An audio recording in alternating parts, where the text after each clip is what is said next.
Hello students, welcome back to Miss Evans's kitchen. I am going to show you guys how to do a gluten-free lasagna, and this is a low carb but very delicious lasagna, and I'm making this today to show you guys the techniques of it. Now obviously you guys know what gluten is. Gluten is flour, or gluten is a wheat product. So main thing of lasagnas have pasta in them. So for us to do gluten-free, I'm actually trying a really cool product. This is called egg thins. And egg thins are a zero net carbs, gluten-free, keto-friendly, paleo-friendly, and ready to eat. So these things can be as wraps, but I've decided to make these into the lasagna sheets for the lasagna. So I'm going to show you guys how I'm going to do that once we start to layering. So your first step into making lasagna is you're going to take a skillet. It can be a non-stick. It doesn't necessarily have to be, but I'm using a cast iron here on medium heat. I'm heating a little bit of oil because the first thing you want to do is you want to cook your garlic and your onions. Now, the reason cooking your garlic first is garlic has got a beautiful aroma, and you want to be able to let that aroma out, and also the flavor of it, it enhances the flavor, a little bit longer that you cook it. Obviously, you want to watch it. You want to make sure that it does not get burned. So my pan is almost there. You can kind of hear it just sizzling just a little bit. And again, you just want it on that medium heat, just to kind of give that garlic a little bit of translucency. You're not wanting to cook it until it's really, really brown, because if your skillet was really, really hot, it will burn your garlic, and that would be terrible because burnt garlic tastes nasty. Alright, so you can see those are cooking very nicely. Awesome. You're just looking for it to get a little bit brown, not too much. I can see it's kind of getting a little golden already. So to kind of help that process not to go any further, obviously you want to keep it at this medium heat, you're going to add your onions in. So this is just a half an onion that I have diced. And you guys remember I showed y'all how to dice this, okay? So this is a fun technique here. Obviously there's a couple of pieces of onion that did not get diced, and that's okay. I'm just going to pull those out. Alright, and you're just going to let this cook until these onions break down a little bit. Translucent means you can kind of see through them. You don't necessarily want to caramelize them, meaning get them extremely dark or extremely cooked. You're just bringing out that good flavor in there. Because they're going to continue to cook when you add the ground beef and the tomatoes. Alright, so I'm just going to continue there. I'm going to add a little bit of salt to the onions, because one thing that salt does is not only enhances flavor, but salt actually brings out the flavor of the onions too. It actually breaks them down a little bit more. So that's what I really like. You can see these are starting to get a little translucent. You can see through them a little bit. They're not as cloudy as they were. And you can see my garlic is getting just a little bit brown. Alright, so what I'm going to do, once you see that golden color of those beautiful brown cloves, I'm going to add some tomatoes in. Now these tomatoes I'm breaking down because they're a little overripe in my kitchen, and I want to, there's in here. I want to break them down because I want them to, I'm going to kind of do this number so I can see. Yeah. So I want to break them down because I want you guys to see how a sauce is kind of made.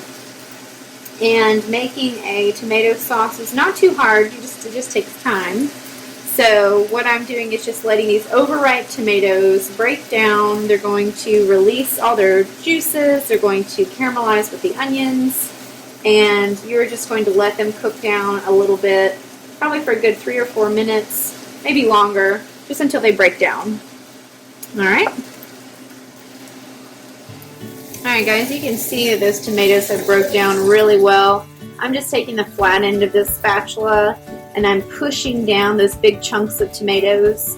Now, obviously, you can put this into a blender as it's still hot, and you can actually create a nice, very, thick, smooth sauce if you want to. But what I am doing is I want to kind of leave those chunks in there because I want that sauce to break down once we layer the lasagna and it gets put into the oven. But a lot of this moisture is already being cooked out and it's kind of being turned into a little bit of a paste, which is what I want. All right, now I'm going to add my ground beef here. So what I'm going to do is I'm just going to put little chunks in at a time, and this is unseasoned because I'm going to season it as it's in the pan. And the one thing that tomatoes do bring to the dish is the acidity. I love the acidity of tomatoes, and you want to cut that acidity with obviously a beautiful taste of ground beef. But I will show you one of the secret ingredients on cutting the acidity for this. So I'll show you that in just a second. Alright, so what I'm going to do is I'm just going to kind of mash this ground beef up. I'm going to let it cook with the tomatoes, constantly kind of bringing it around. You can hear Nolan James in the background. Cute baby in the background. And then what I'm going to do as the beef is cooking, I'm going to season it. Alright, so salt, we put a little bit in, but we're going to add a little bit more. You guys are going to do a few grounds of salt here. And again, we're going to taste this towards the end just to see exactly what it needs. I'm going to do a little bit of ground pepper. Using my muscles, right? Okay. And then I'm going to add a little bit of ground oregano. Now, if you have fresh oregano, please, my goodness, please use that. That would be awesome. This is about, I don't know, about a tablespoon, I guess. Half tablespoon, somewhere in that way. I kind of jazzed it up just a bit more, just to say I did. Now, this is something, I have a couple of ingredients that you guys normally don't add to a lasagna, but I love the flavor of this because my husband and I, my husband made a moussaka recently, and moussaka is a Greek dish that involves eggplant. And when you cook the ground beef, you actually add a few ingredients that you don't normally add to a lasagna. Oh, excuse me, they don't normally add to, like a lasagna. So what I'm doing is I'm using a couple of those ingredients now, and that is a little bit of 5 spice. Now what 5 spice is 5 spice has got cinnamon, fennel, clove, star anise, and white pepper. So I'm just going to do just a little sprinkles of that. That's probably about half a teaspoon. Nothing too crazy. You don't want to go, you don't want to overpower the dish. And then my next ingredient is going to be just a touch of cinnamon. Just a touch. I know you think that's crazy, but I'm just going to do just a touch of cinnamon. Nothing too insane there. And then I'm going to add a little bit of sugar. So since we are a sugar-free household, I'm adding a little bit of a substitute here. And this is the monk fruit sugar here. So I'm going to do just a couple. Whoops, that goes everywhere. Get closer to the pan, Miss Evans. Alright, I'm just going to add maybe, that's about, about a teaspoon. Teaspoon and a half, a couple teaspoons. Alright. Okay, so I'm going to mix that in.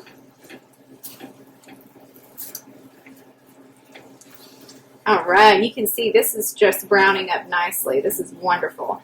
And guys, I actually want to keep that grease that's in here because the fat that is in this beef, I know you guys think fat is bad. Well, guess what? Fat is not bad. Fat is actually really good for you because if you don't have fat in your diet, it cannot process your vitamins. So, what I'm doing is I'm keeping all of this fat. I'm not going to drain this because that's where all the flavor is. You don't want anything that is dry. But guys, if you look, this has kind of gotten a little saucy here. This is actually really nice. So you could keep this as a beef sauce. As a beef sauce. Avocados? You want an avocado, son? Is that what we want? Okay. Right. All right. Quick little break here. I'm going to turn this down as this reduces. I'm going to show you guys how, an avocado is cut. Avocados. All right. So give me 1 second. All right. So plain avocado. Yeah. Looks good. Looks good. Let me make sure I'm in view. I am. Okay. Then we're going to cut it like this and go around in an even circle all the way around till the other end is cut as well. You're going to twist. This is a perfect avocado because look at that pit. It comes out right away. All right, now what I'm doing for him, I'm just going to slice it very lightly so you can feel it go to the skin. Oh. And then I like to push them out one slice at a time. All right. Boom. There we go, Nolan. Good job, baby. You've got an avocado. All right. Now, back to the beef.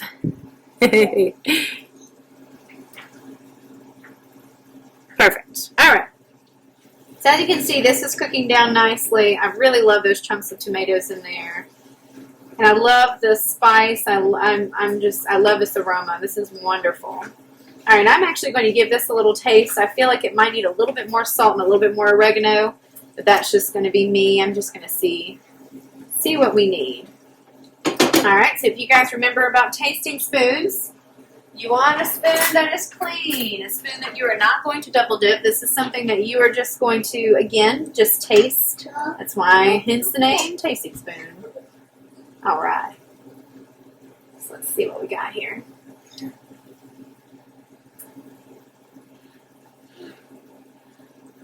See?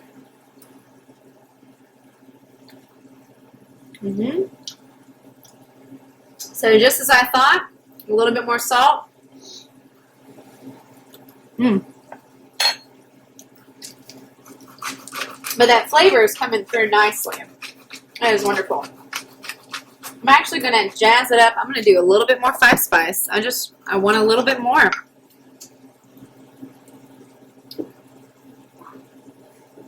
Just to say hello. All right, guys. So I added a little more salt, a little more 5 spice, just to give it a little bit more kick. You can add crushed red pepper to this if you want it to be spicy. I wouldn't overpower on the pepper because, again, you just want that good flavor that's in there. All right. So, guys, this is about done. This is the meat sauce, and then I'm going to show you guys how to layer the lasagna here in just a second.